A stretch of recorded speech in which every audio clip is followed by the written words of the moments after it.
Oh, hello. I'm Arthur K. Finkelstein, homemade jam enthusiast, Wildlife Dental Society member, and author of Jenny LeClue. The greatest choose-your-own-adventure novel series in the world! And now I want you to help me write her biggest adventure yet. Jenny LeClue, Detective Rule, an interactive adventure game where you control the story. Hey, you're not supposed to see that yet. Spoiler alert! As I was saying, we'll explore the town of Arthurton, a world rich with characters like Jenny LeClue. When her mother is accused of murder, Jenny takes on the case of her life. And soon she discovers nothing is what it seems. A choose-your-own-adventure game with choosiness on a massive scale. Crack the case.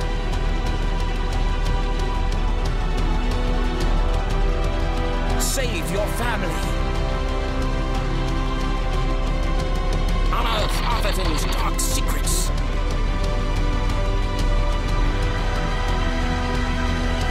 And don't forget to floss.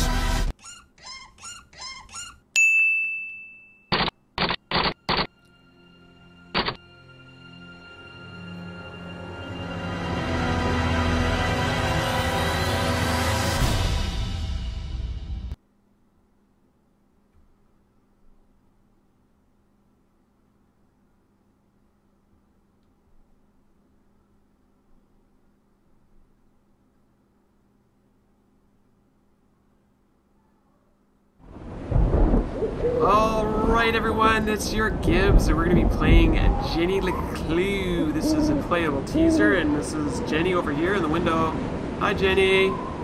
She is, I guess some sort of detective. I'm playing on my iPad. I really wanted to play this game just because, on the iPad, because I thought it would be a cool touchscreen kind of experience. I do know that it is available on the desktop, PC, Linux, that kind of thing. Anyways, here we go. Oh, I should go back. What does this say here? The trail led her here. Where once she was greeted with open arms, now only a locked door. Alright. So it looks like we've got to do a little lock picking here. Are we winning? Not exactly sure how we're doing here. What does this mean? Come on. Wait for it, wait for it. I don't know what you want me to do. I'm supposed to get it through there. I'm not sure if I've got inventory or anything yet.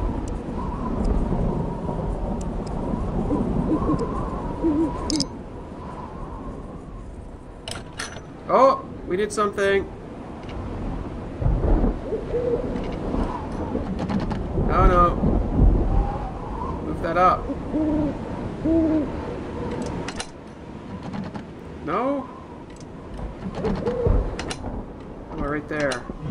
Yay! We did it!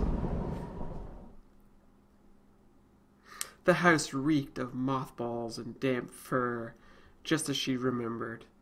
It must be here somewhere, she thought, and so she entered.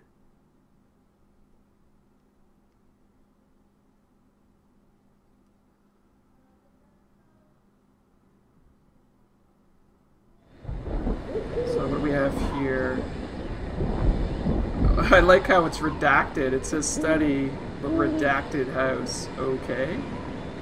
Oh, she's like, getting all ninja-like here. It's so awful dark in here. Need to throw the lights on. What's this? Oh.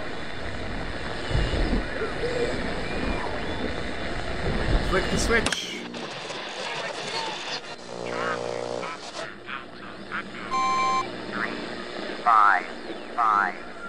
7 1 5 9 7 1 5. Okay. What's happening? I think we'll just go slink back in the dark. Somebody's running a typewriter. Maybe it's the guy from the trailer. Wow, the dog's barking. Jenny, what are we gonna do? Oh boy. I'm not sure. Can we go this way? Something over here. We need to somehow turn the light on. Let's go back this way, Jenny. See what's left over here. The art style is really nice. I love it. Oh, something going on here. You typed something on that paper, but I can't read it in the dark.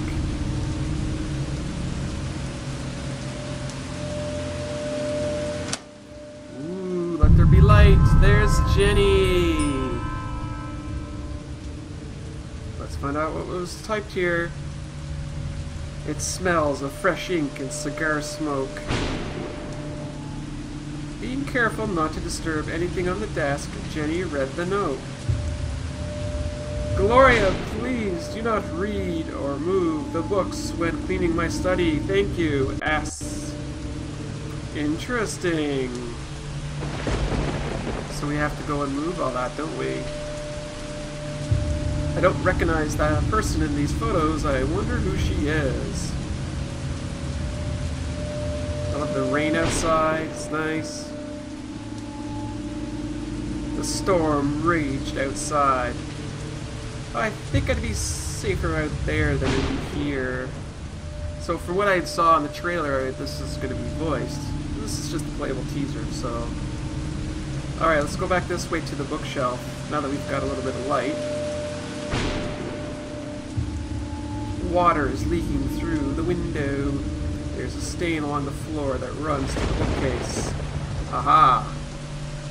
Let's run to the bookcase ourselves, Jenny. Don't read or move the books. It's too dark to see the books. Really? Is there another light over here? What was playing on the radio before? It sounded strange, like a coded message. Ginny was curious, but she couldn't risk being caught, and left it alone. Oh. Let there be light. Yeah, there we go. Let's see.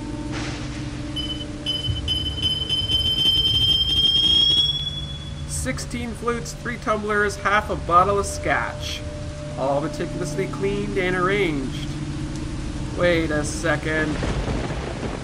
That bottle is dusty like it hasn't been moved in years. Let's go check it out then.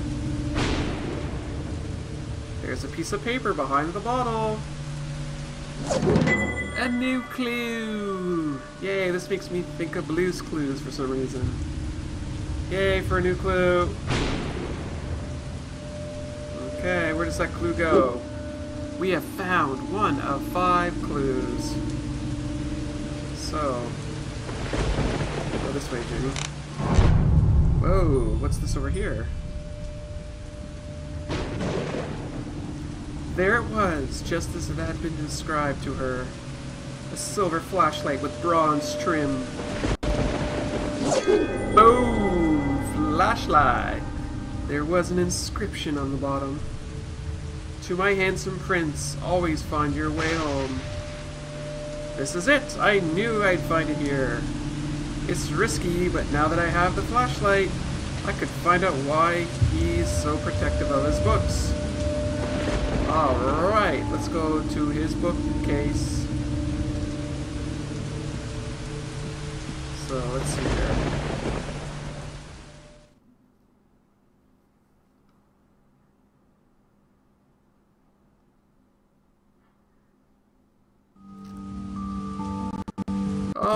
of books.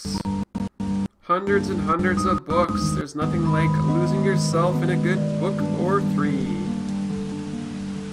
I'm kind of in a hurry here. I don't have time to read them all. What is it?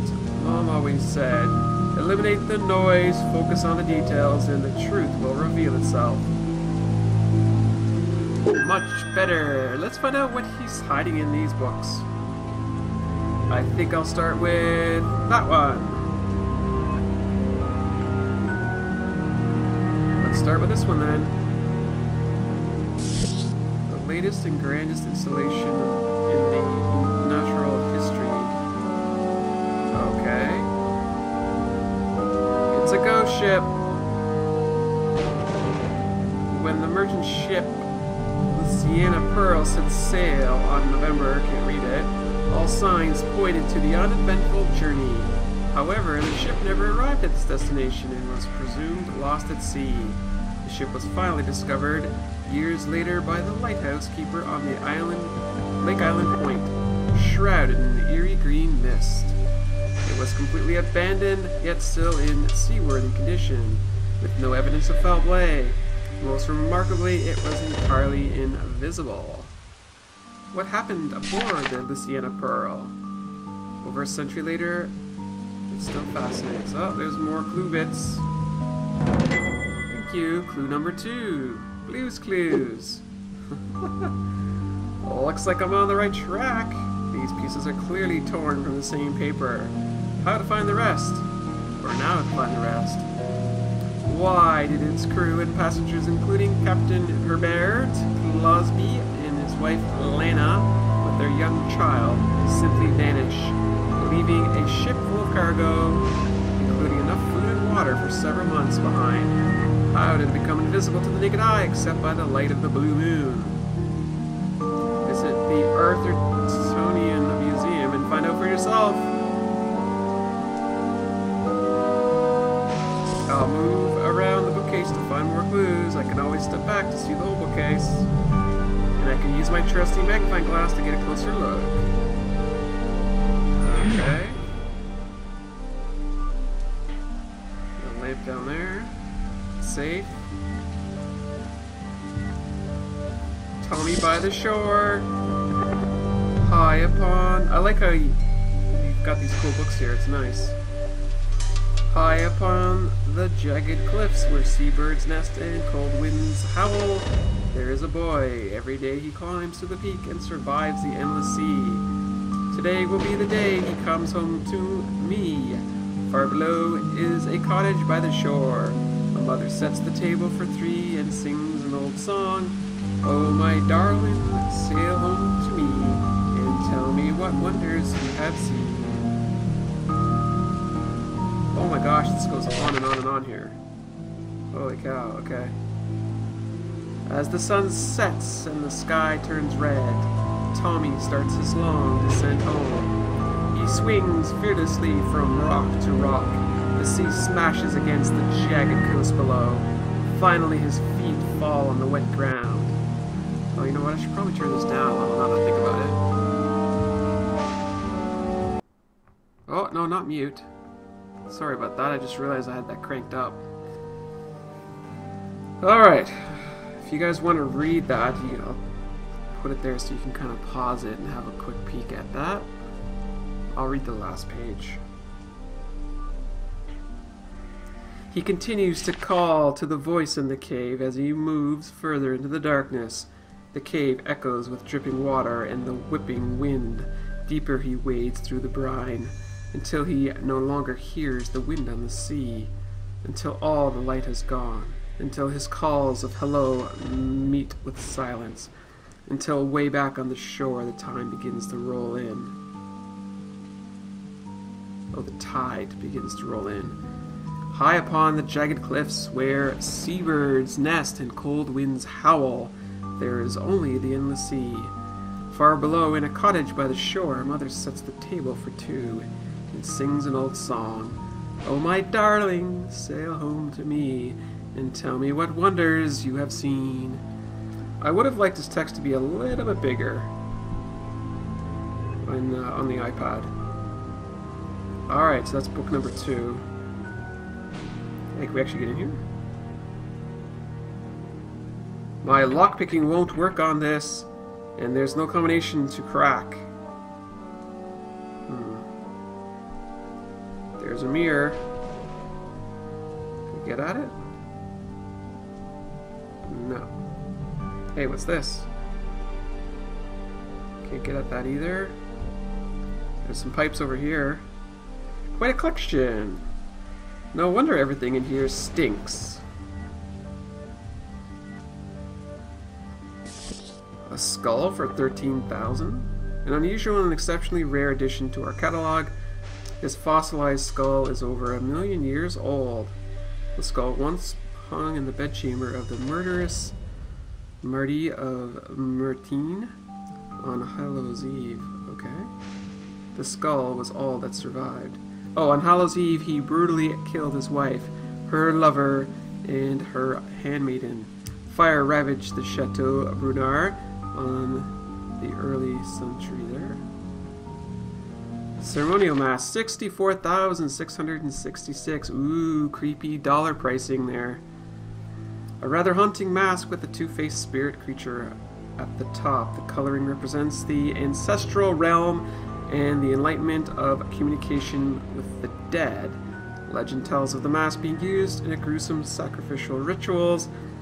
Supposedly the mask would grant the wearer great healing powers, and with enough simultaneous human sacrifices, it was thought to even grant eternal life. The creature at the top is most likely a forest spirit of benevolent nature. Oh, we found another piece of paper. It's a clue! It's a blues clue! Okay, thank you. 3 out of 5, folks! Holy cow, this thing is expensive! An owl for $237,000. Rumored to contain a precious stone possessed by the spirit of Queen Annabeth II. It is believed to protect its owner from unwanted guests and spirits. Eyewitnesses claim to have heard the owl screech in the dead of the night. There have even been reports of the owl taking flight. This wonderful specimen will certainly turn heads. Ooh. Alright, more books to read, please. Oh, hello, owl. Oh my gosh. You're freaking me out there, owl. Got a butterfly collection. Gotta catch 'em all. Oh, a little Pokemon joke. Okay, what other book can we read? This book feels like it's attached to something, some kind of mechanism.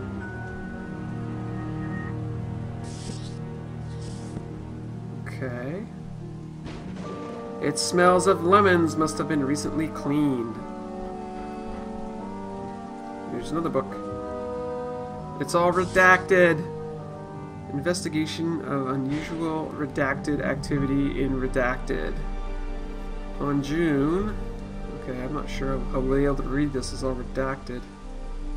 Holy cow, 6 pages. Okay, let's see if we can see anything interesting here. Oh my gosh, look at all the people. That's a lot of people. I wonder if these are the, what was I going to say? The folks that funded the game. I'm pretty sure this was on one of those crowdfunding websites. I'm guessing that these folks were the people that, you know, funded the game, maybe? I don't know. Okay. A lot of people. Way to go, people. What does this actually mean? Oh, I see, we can actually zoom out. Okay, so we haven't looked here, I don't think. Nope. Crushing everyone to death, it took more than a month to dig out all the buddies. The tragedy shook the community. It also emphasized the need for regulation in the mining activities beneath Arthurton. Why would you need a gun while you're mining? What, can we get strange animals down there in the mines? Above ground, the rush had reached a saturation point. Oh, I guess maybe robbers, maybe. New fortune seekers were arriving daily, but the majority were unskilled. Many never entered a mine in their lives, and the vast network of underground tunnels they dug were unsafe and devoid of treasure.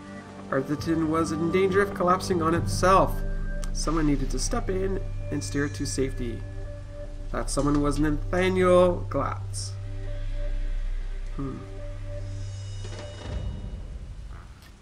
Okay. Glatz rebuilt large sections of existing tunnels, introduced safe working procedures, and created jobs above and below ground. He bought out other miners, hiring the best and driving those who wouldn't join out of town. Nathaniel's particular talent was in surveying. He quickly identified the best sites, and sure enough, he found the largest pocket of pearlescent quartz in Arthurton's history.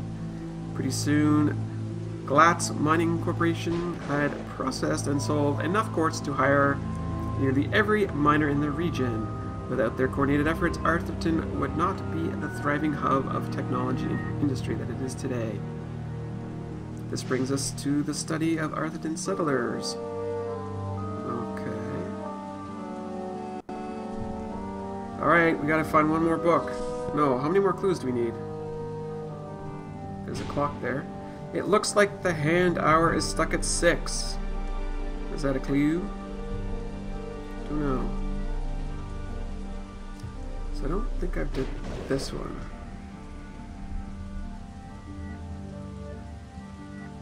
It's a plant. It's a pretty plant. Lots of other kind of... Oh, it's a bunny rabbit. Whoa. The bunny rabbit plus the plant equals a bunny plant? What? Oh, there's a piece. It's a clue. Found 4 out of 5 clues. There's something else at the back of this book.